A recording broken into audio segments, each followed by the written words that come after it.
Hello students, अगले class हम लोग ऑर्डर ऑफ रिएक्शन पढ़े थे। थोड़ा सा मेमोराइज करवा देते हैं। क्या था? रेट इक्वल टू के।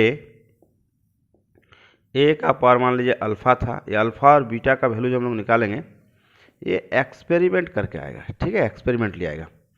तो इस अल्फ़ा और बीटा को अगर ऐड कर दे तो ओवरऑल ऑर्डर ऑफ रिएक्शन आएगा। ये हम लोग अगले क्लास पढ़े थे, ऑर्डर ऑफ रिएक्शन। याद रखेंगे, ऑर्डर ऑफ रिएक्शन निकालने के लिए हमको रेट लॉ का यूज़ करना पड़ता है। इस तरह से ऑर्डर ऑफ रिएक्शन निकाले थे। ठीक है, आज हम लोग पढ़ेंगे unit of rate constant. Unit of rate constant है ना। रेट कांस्टेंट अगर ज़्यादा होता है, greater the value of rate constant faster is the reaction. तो हम लोग यूनिट ऑफ रेट कांस्टेंट आज लेंगे। Unit of rate constant, unit of rate constant. Rate constant को हम लोग डिनोट करते हैं के से।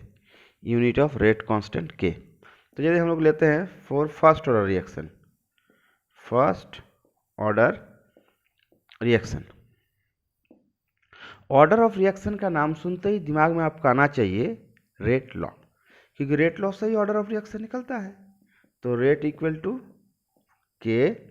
मान लेते हैं एक रिएक्टेंट ए है जिसका पावर 1 है, कंसंट्रेशन। ए एक रिएक्टेंट है जिसका कंसंट्रेशन ही थर्ड ब्रैकेट जो है स्क्वायर ब्रैकेट कंसंट्रेशन को प्रेजेंट करता है, डिनोट करता है, सूचित करता है। पावर 1 ले लिया।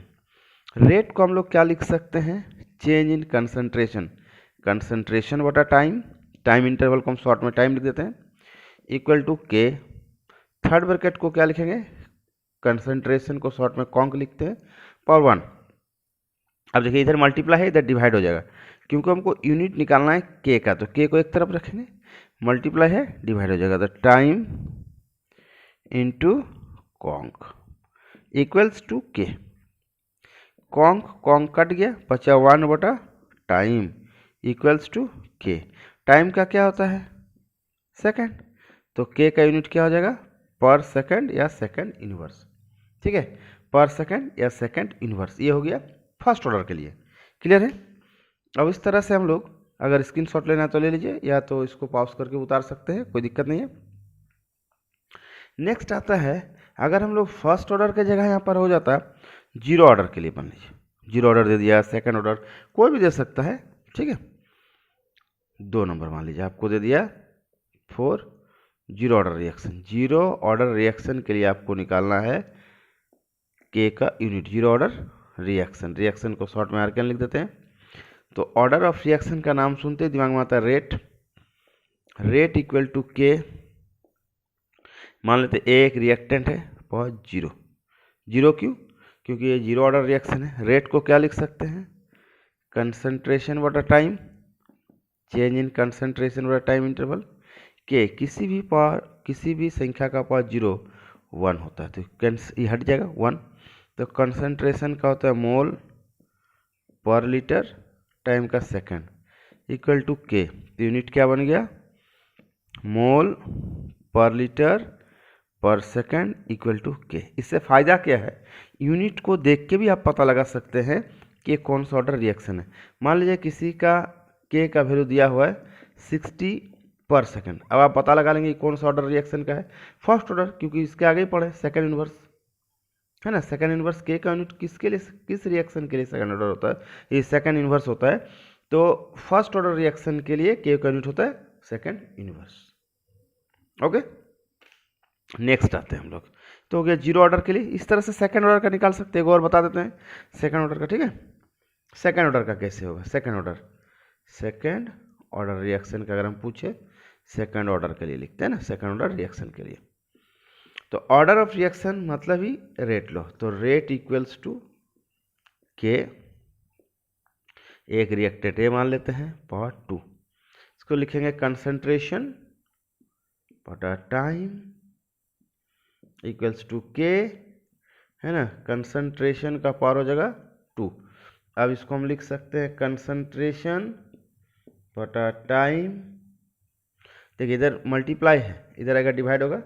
पावर 2 माने 2 बार गुना, concentration into concentration equal to K. एक कंसंट्रेशन कट गया, बचा क्या? टाइम का होगा सेकंड कंसंट्रेशन का होगा मोल पर लीटर इक्वल टू के। ठीक है, अब देखिए जो नीचे माइनस है ऊपर प्लस है, ऊपर माइनस प्लस है, माइनस माइनस है प्लस, तो हो जाएगा लीटर पर मोल पर सेकेंड इक्वल टू के। तो ये हो गया आपका, ये लीटर ऊपर जाएगा प्लस हो जाएगा, मोल माइनस से ऊपर जाएगा प्लस ऊपर जाएगा माइनस हो जाएगा, एस जो है यहाँ पर प्लस ऊपर जाएगा माइनस हो जाएगा, तो लीटर पर मोल पर सेकंड। इस तरह से हम लोग रेट कांस्टेंट से भी पता लगा सकते हैं ऑर्डर ऑफ रिएक्शन क्या है। क्लियर है? चलिए नेक्स्ट हम लोग अब आते हैं, इसको स्क्रीनशॉट ले लीजिए या पॉज करके लिखना है तो लिख सकते हैं। सेकंड के ऊपर -1, मोल प्लस था कुछ नहीं, मतलब पावर 1 है ना, मोल के ऊपर -1, मोल इनवर्स, लीटर माइनस है ऊपर जाएगा +1। चलिए नेक्स्ट लेते हैं। नेक्स्ट इसके बाद हम लोग चलते हैं, बहुत ही इंपॉर्टेंट टॉपिक अब लेंगे, इसके बाद हम लोग नेक्स्ट चलेंगे, है ना, इंटीग्रेटेड रेट इक्वेशन। ठीक है, इंटीग्रेटेड रेट इक्वेशन फॉर आप लेंगे हम लोग फर्स्ट ऑर्डर। थोड़ा सा इसके लिए हम लोग जान लेते हैं डिफरेंशियल, है ना, DIFFERENTIAL है ना, डिफरेंशियल। ठीक है, डिफरेंशियल रेट इक्वेशन, इसके बारे में थोड़ा सा हम लोग जान लेते थोड़ा सा। मान लेते एक रिएक्शन लिए R से P, मान लिया एक रिएक्शन लिए, रिएक्टेंट प्रोडक्ट है, तो रेट इक्वल्स टू क्या लिख सकते हैं हम लोग, अभी पढ़ें के, मान लीजिए ये A होगा, ये R होगा यहाँ पर, है ना, R होगा, R का फाइनल कंसंट्रेशन लेंगे। ठीक है, रेट की जगह हम लिख सकते हैं यहाँ पर, ध्यान दीजिएगा यहाँ पर -dR/dt, instantaneous rate of reaction जिसको कहते थे, है ना, इंस्टेंटेनियस। अब यहाँ पर प्रॉब्लम क्या है, इससे हम लोग रेट नहीं निकाल पाएंगे। प्रॉब्लम क्या है, ये होता है इंस्टेंटेनियस रेट ऑफ रिएक्शन, याद है हम लिखाए थे for small change, instantaneous rate of reaction, और ये सिर्फ ग्राफ से निकलता है ना, कंसंट्रेशन वर्सेस टाइम का जो हम लोग ग्राफ बनाते हैं, है ना, ग्राफ प्लॉट करते हैं, उस समय जो किसी टाइम t पर एट ए पार्टिकुलर टाइम पर t पर हम लोग जो टेंजेंट लेते थे और उससे जो स्लोप बनता था, उससे हमको ये वाला वैल्यू पता चलता था।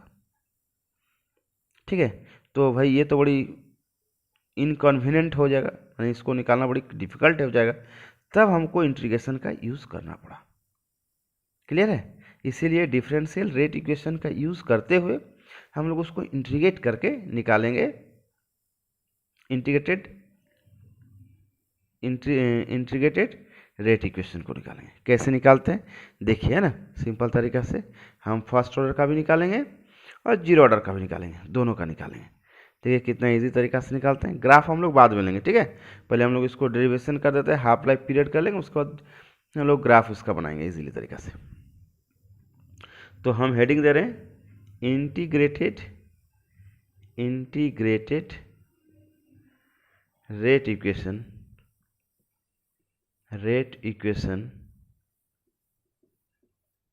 फॉर फर्स्ट ऑर्डर रिएक्शन, है ना, फर्स्ट ऑर्डर रिएक्शन। चलिए बनाते हैं। फर्स्ट ऑर्डर रिएक्शन के लिए हमको इंटीग्रेटेड रेट एक्सप्रेशन लेना है। ठीक है, तो यहाँ से हम एक लाइन खींचते हैं क्योंकि थोड़ा सा लंबा जाएगा। तो पहले हम लोग क्या करते हैं, आप लैंग्वेज लिख लीजिएगा, हम बोलते जाएंगे। Let us consider a general first order reaction. ठीक है, मान लेते हैं कि रिएक्शन क्या है, फर्स्ट ऑर्डर रिएक्शन है। Let us consider a general first order reaction. Okay, जब t इक्वल्स टू 0 मतलब रिएक्शन शुरू नहीं हुआ है, इसको एकदम डीपली समझिएगा, थोड़ा बड़ी कन्फ्यूजन होता है, स्टूडेंट नहीं समझ पाता। रिएक्टेंट से प्रोडक्ट हम मान लेते हैं कौन सा ऑर्डर रिएक्शन है, first order. Let us take a general first order reaction, reactant है प्रोडक्ट है, मान लेते हैं रिएक्शन फर्स्ट ऑर्डर रिएक्शन है।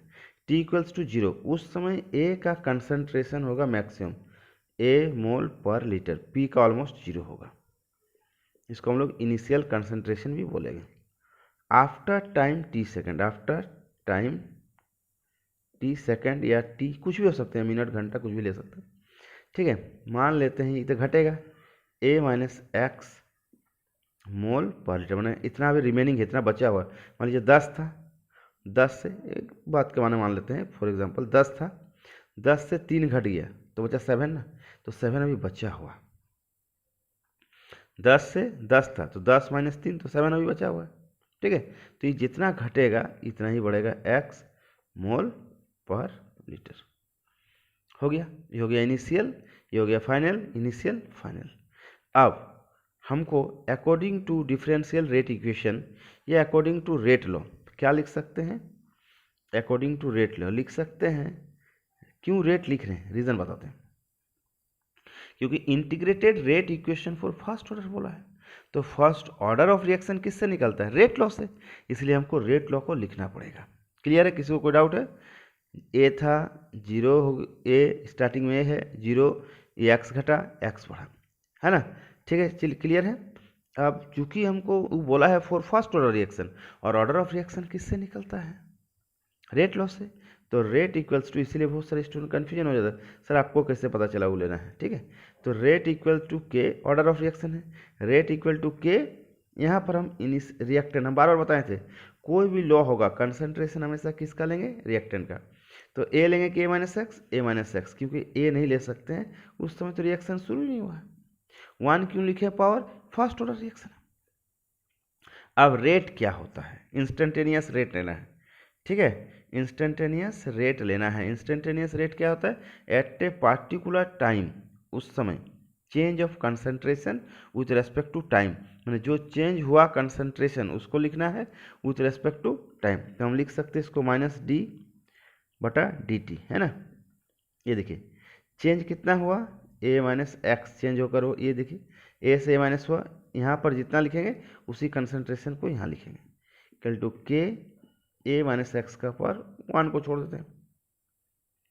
ठीक है, अब इसको हम लोग डिफ्रेंशिएट करेंगे विथ रेस्पेक्ट टू टाइम। हम पहले ही बताए थे जब भी चेंज होगा डिफ्रेंशिएट किया जाता है, तो इसका क्या हो जाएगा, माइनस डी बटा डी टी, ए हो जाएगा, माइनस माइनस प्लस हो जाएगा, ये माइनस और ये माइनस प्लस हो जाएगा, माइनस माइनस प्लस, ए माइनस एक्स है, minus minus plus, D x बटा डी टी इक्वल टू हो जाएगा के ए माइनस एक्स। अब हम लोग पढ़े मैथ में किसी भी कांस्टेंट का डिफरेंशिएशन का वैल्यू 0 होता है, प्लस डी एक्स बटा डी टी इक्वल टू के ए माइनस एक्स। तो मेरे पास बचा क्या, डी एक्स बटा डी टी इक्वल टू के ए माइनस एक्स। अब हम लोग एक्स को एक तरफ बाकी को एक तरफ ले जाएंगे, तो डी एक्स बटा ए minus x equal to K D T.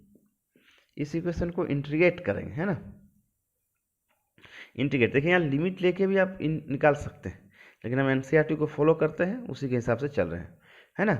Limit लेंगे यहाँ ए से, यहाँ लिमिट ले सकते हैं ना, कंसंट्रेशन कितना चेंज हुआ, है ना, इनिशियल से फाइनल, इस तरह से भी ले सकते हैं, लेकिन हम जो मेरा सिलेबस एनसीईआरटी जैसा वैसे ही बना रहे हैं।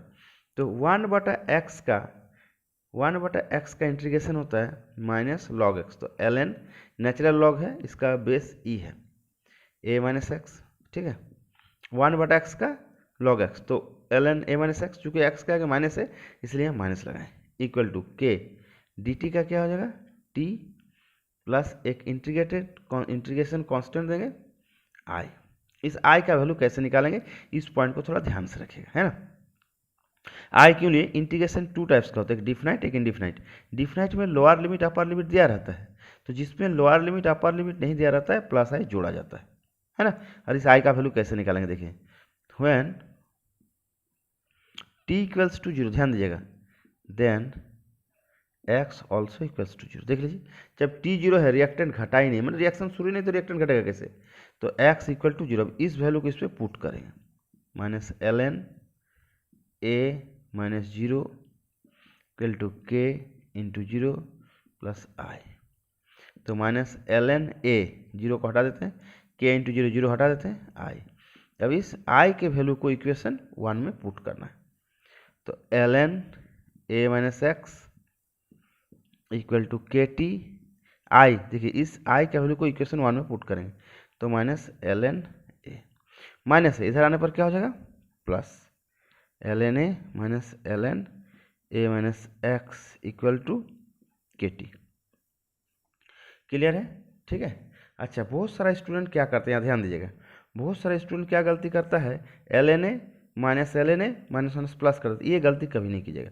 लॉग में कुछ रूल्स होते हैं ना, रूल्स क्या होगा, दोनों ln को निकालिए, ln बचा क्या, a माइनस एक्स, दोनों ln को अगर हम मिटा देते हैं, हटा देते हैं, तो a माइनस एक्स, तो ये a माइनस होने पर डिवाइड होता है, a minus x equal to के टी। ठीक है। अच्छा, अब नेचुरल लॉग को कॉमन लॉग में जब कन्वर्ट करेंगे, बेस 10 बनाना है, जिसमें हम लोग 2.303 से गुना कर देते हैं, तो ये लॉग 10 बन गया, बेस 10 हो गया इसका ना, लॉग बन गया a बटा a minus x equal to के टी। ये आपका फॉर्मूला ड्राइव हो गया, ये फॉर्मूला ड्राइव हो गया, that is integrated equation for first order reaction. जहाँ डाउट होगा, अगर समझ में नहीं आया, कमेंट सेक्शन पे आप कमेंट कीजिएगा, उसको फिर से दोबारा बता दिया जाएगा।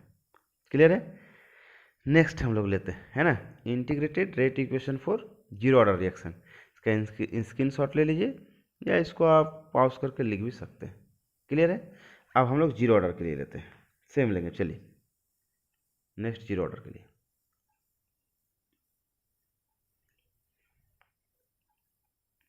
चलिए अब यहाँ फर्स्ट के जगह हम इसको हटा देते हैं, और यहाँ क्या कर देंगे, for zero order reaction, for zero order reaction. ठीक है, सब कुछ लगभग सेम ही होगा, थोड़ा थोड़ा चेंज होगा, है ना। बस ये देखिए, यहाँ से थोड़ा सा चेंज करेंगे, बस बहुत ज़्यादा चेंज नहीं होने वाला है ना। यहाँ से थोड़ा सा चेंज करेंगे। अगर किसी को इंटीग्रेशन में दिक्कत होगा, हमको कमेंट सेक्शन में लिखिएगा, इंटीग्रेशन बता दिया जाएगा कैसे होता है। ठीक है, चलिए यहाँ पर क्या होगा, जीरो हो जाएगा, बस इतना ही है। देखिए यहाँ पर हम चेंज कर देते हैं, किसी भी संख्या का पास जीरो कितना होता है, 1 होता है।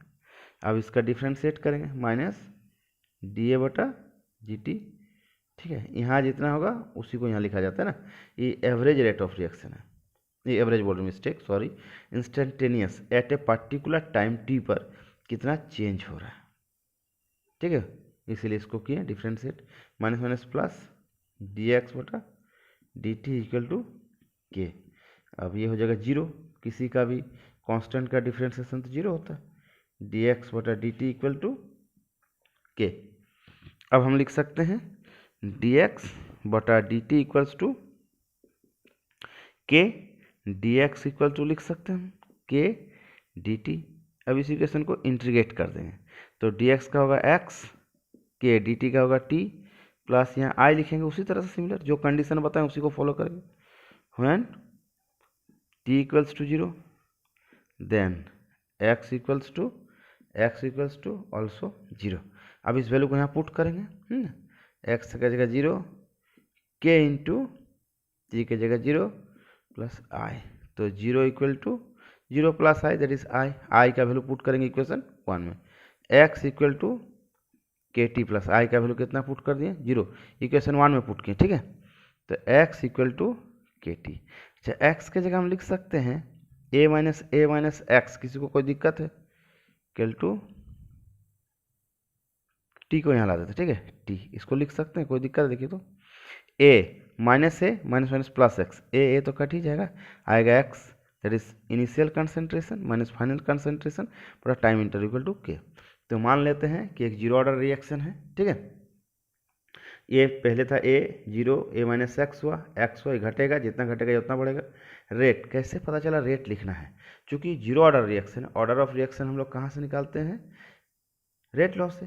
तो यहाँ रेट माइनस डी बटा डी टी, इंस्टेंटेनियस लेंगे, माइनस डी बटा D T A minus x, इसका डिफ्रेंशिएट करेंगे, है ना। चेंज के लिए हम लोग डिफ्रेंशिएट करते हैं, याद रखें, है ना, कोई भी चीज़ चेंज होता है तो हम लोग डिफ्रेंशिएट करते हैं, क्योंकि टाइम के रेस्पेक्ट में हो रहा है ना, तो डिफ्रेंशिएट किए, उसके बाद इस तरह से बनाएं। जहाँ डाउट होगा कमेंट सेक्शन में लिखिएगा, उसको बता दिया जाएगा।